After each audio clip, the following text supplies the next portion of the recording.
big silly iguanas. Oh yeah. They're in the bag. In the bag. So look at these guys. So listen, put it down below if you want me to grab a couple of these for the farm.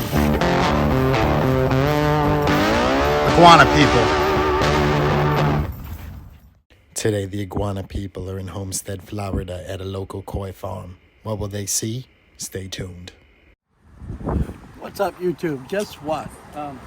Today we decided to come down here to an old place that I was familiar with. I haven't been here in over about 25 years, but obviously things have changed.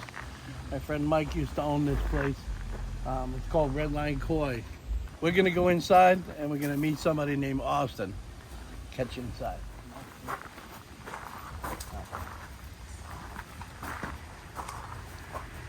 Very nice, Johan. Yeah. So, obviously, when Mike owned this place, he kind of made this place to a desirable garden. So he always had this dream. He used to come to me and buy koi years and years ago. So I can't believe the transition that's taking place here. It's actually beautiful. Let's move down. Hey, how you doing, man? It's nice to meet you. Pleasure to have you here on property. Yeah, man. Hey, I brought some guys in today, and I was telling them that a friend of mine started this place. You're the new owner now, or? This gentleman actually right here. So this is the son of the owner. Nice to meet you. Him How you and doing? his father, they bought it together back in June. Right. So, are you keeping the same concept as Mike had? Yeah, it was a lot more of like a personal garden before. We're open to the public now, and we've expanded to goldfish and cichlids as well. Oh, really? Okay. Yeah, so not just koi. Goldfish are my thing. I love. We just got a huge shipment in today, so you're gonna enjoy I it. love goldfish. However, my tables are not ready yet for goldfish because I raise them on tables, so I can pick them and go through them. Very cool. So but yeah, love to see what you got. Well, In the meantime, let's take a walk.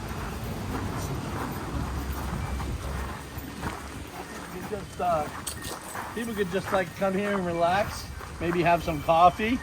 Is that the plan? Oh yeah, not only that, but we're more or less a resort now. So Mike's old house, we turned it into a 12-person Airbnb. Oh, We've there got you go. 3 tiny homes now. Originally we had 1. We've got 3. Total of 24 people can stay here on property. Oh man, hey, listen. Look down below, look on the side, look on the top, because that sounds awesome. Because I might want to stay here. We'd love to have you. Yeah. Look at this place, Johan. I remember all of this stuff. Look at this. Oh yeah, so they're Look at some of this. marks. We know what fish are in here. We all have maps in order for people coming onto property to check out and be able to identify the different species that we have. Wow, this is amazing. Yeah, look at this. You see, these are pretty similar to the tanks that I have at home. You know what I'm saying? So I know exactly what Mike was doing here. This is awesome, man. Really, really nice. Look at those fish, Johan. Oh, yeah. Some We really actually expensive just fish. replaced all of the wood from these above ground ponds. And I Right. think they were 20-something years old Yeah. by the time we got to replace They were them. the originals when we replaced The them. originals. Yeah, Took yeah. us a week to do. Wow, look at some of the prices on some of these guys. And it just goes to show you that these are not cheap fish. Not cheap at all. I was going to tell us some of the new species that he's got in. They got them in medication. When they come in, it's always customary to medicate them. Because it pulls off bugs and everything else that they may carry from another foreign water. Some of those places are not very clean, mainly if they're coming in from overseas. I don't know their purveyors. Want to tell us about some of these guys? Yeah, so they're, like you said, they're all in quarantine right now. They just came this morning. They're doing a bit of a salt bath. I use malachite green and formaldehyde as well. Yep. So up here on the top left, those are the Ranchu goldfish. Nice. Those are my favorite. Yeah. Let's check it out, Johan. Those are my favorite. You'll notice that they put salt in the water as well, just like we do at home. This is nice. Very, very nice.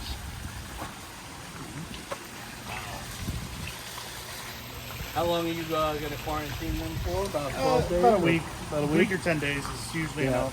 Yeah.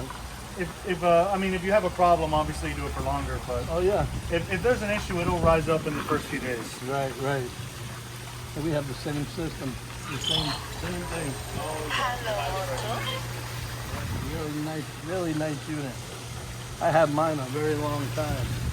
Are these the koi you got in today too? Some of them were here before. Yeah, and some of them are in our new pond facility. Wow. Roughly about 200 in this pond. These are all like the B grade, the smaller Right. ones. Right, right. And these are the ones that sorted out as being A grade. So none of the ones that came today were the A grade. Right, right. Look at So this. you basically pulled off, the good from the bad. It was about 3 hours of sorting fish. Oh, yeah. I know it well. So my customers know what are generally the prices on these selected grades? Around $45 to $55 in that ballpark. Okay, so yeah, The B grade I do normally between 30 and 40. do you do any wholesale for people too? Yeah, absolutely. Yeah. Okay, yeah, good. Usually I always give the fifth fish free. Okay.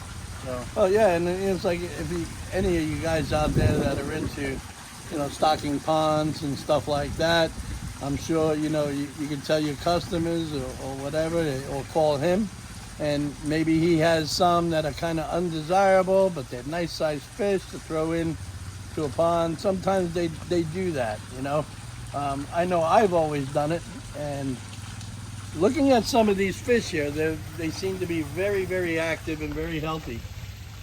When you're looking at a fish, you always want to make sure that it's not listless. You see how attentive they are to one who follows the other, and they're back to back. That tells you right now there's no flashing. There's no flashing whatsoever. So that tells you that it's got a minimum of parasites. So that's good, and with all of this treatment that they do for like 10 to 14 days, everything will be nice and clean. And they wouldn't sell you a fish before that, right? Absolutely not. There you go. Look at this, Johan. And for all you bird lovers out here, look at this. Is this a military? Yeah, I think he's a military macaw. He's a nice little fella. Hey, how are you?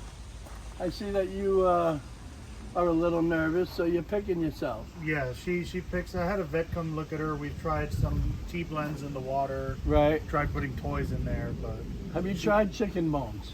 I have not. Tried chicken bones. I used to have a yellow nape that used to eat itself. And it did that because somebody somewhere along the way fed it a chicken product or a bone. And it got used to that, so it started pulling its own plumes off because it wanted that taste.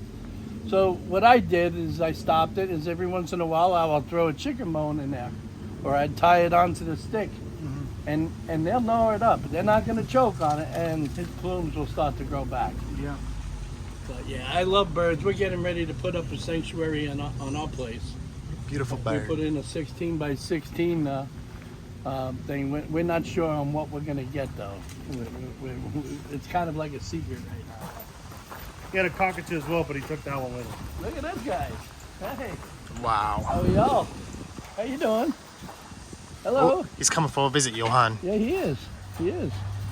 Hello. How are you? What an amazing bird. Yes, they are. They're a really, really nice bird, and they live a long time. They live a long time.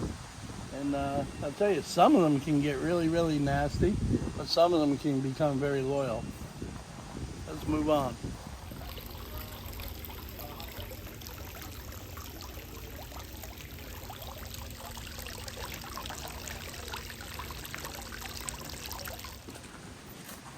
So, I guess he was telling me that he had some problems with some of the iguana that come up on top of this thing. Well, why not? They got perfect food here. The flowers. They got water to drink. Oh, yeah. And the possibility of maybe even eating the poor fish, But I'll tell you that this place has really, really changed, guys. And if you're looking for a place to stay, all of my people up there in New York, get a hold of this guy. Again, we're gonna have it listed here in the. We're gonna have it listed exactly. What they, where they're at, you can call them up and find out how much you know the stay is. What is the stay gonna be per day? Usually in the Airbnbs, the tiny homes run for about like 200 something a pop. Airbnb kind of has like a Right. like an algorithm that you know works based off the market. But I know the Airbnb, the small houses are usually around 200 to 300 a night, and then the big 4,000 square foot house is it's around 600 to 1,000 a night. Wow, nice. Man, I'd throw me a nice little Asian party here. We love Asian parties, Johan. Yeah, I love them too. Especially the ones that are pretty grabby. Speaking of Grabby, where is Grabby? He's over there. There he is. He's just walking around. Wow, this is really nice, man. So you're eventually going to put more fish into these things? These all have fish in them right now. Yeah, right here on the right is the tilapia. Wow. Look at that. Those are neat. What do you do with those? I mean, I'll sell them if someone wants to buy them, but they kind of just sit around. Really? It probably cost you money for food, right? Yeah. Wow. Wow. I like having them around. They're cool. A bit of an attraction. I'll tell you what, the white ones are really cool. Look at these big boys here. Wow, Johan. Look at these guys. I'd imagine with these, that's a chugway down there, right? That's the takeaway, yeah. Did Mike leave these behind, or? Most of the imported koi. I haven't imported anything from Japan myself. Right. So most of them have come from. Most of them are here from Mike's time. Oh, okay. That's awesome, man. And what does one of these go for? Probably thousands. Right? Yeah, these are all in the four figures for Wow. sure. Oh my God. This is basically the back stock. As I sell the ones up front, I bring them. You know, I move these up there. And you're not going to breed these at all? No. Wow, look at these guys here too. These here, some of these are just your common solid whites. You got a Matsuba down there, I think. Yep. Have them. Good eye. Yeah. Yeah, and you see the difference in between those that were over there and some of these. Now look at the white, and the white compared to the red. You notice how some of the red bleeds into the white? Oh, yeah. That's not mainly a desirable fish. As I was telling you before, now, not that it was a not desirable fish. Some people just love the fish because they're big. But the comparison, now take this one over here. Okay, you see the brilliant black? Yeah. You notice how that's a fine stripe and it doesn't bleed into that red. You know, that is what, you know, a very choice fish. And that's what brings up the dollars. You know, it's more of a selective grade. People like that because its cuts are clean. So, as you can tell, you see how it's messy? The shots are messy. Oh, yeah. That's why. So, but it's not like they're bad fish. It's just that they're big and they're ones that were just grown, you know, domestic pond grade grown. And they're pretty cool. I mean, I would throw them in my moat or something like that. It's very beautiful, Johan. Fish. Definitely. So listen, put it down below if you want me to grab a couple of these for the farm. Okay? You put it down below and at least give me 50, 60 likes on that question. And maybe we'll get a couple of these. I like a couple of these. I won't eat them. You know, so I really like the platinum color. Pretty cool. What colors these are. They're the regular common goldfish, right? Yeah, these are the leftovers from the last batch that I didn't sell. The common goldfish aren't too popular. No. People always want the fancy goldfish, but Exactly. having them there, you know, they add a little color to the place. Yeah. Why not? Like the color of the sun. Look at this, Johan. Look. I feel like I'm in Japan.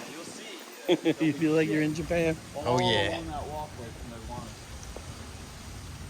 Wow. This is awesome. What kind of filtration are you running here? Natural? Yeah, nice. Nice. So everything's going through the bog system up there? You got it up there? Yeah, it's all a couple of, you know, like I think there's like 5 or 6 basins. Mm-hmm. Nice. And it just fills up with well water. And then it drains right there.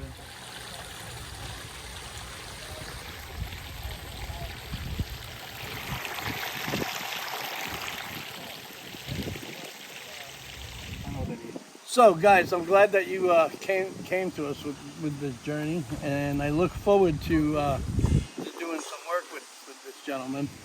And I told him, I'll help him out when it comes to, raising some fish and maybe crossbreeding some goldfish.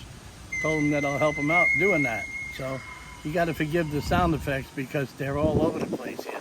It's very, very, very secure here. I'll tell you. When people's phones go off nowadays, they have different kinds of tunes. I have the one that goes off when my ex calls. The witch is calling. The witch is calling. So, but we won't even go there. I'm sure she's loving that. So listen, like I said, please look for this place, down below. Look to the side, look to the right, look to the top. It depends on where Ali puts it. I don't know where he's gonna put it, but I'll tell you, he's got his own little ways about things. Again, find all of their information. You'll find it all down below. For the places to stay here, for the prices on that, you can call them up. I'm not gonna list all of that stuff. I'm just gonna tell you that it's a really nice place. You can come here and do weddings.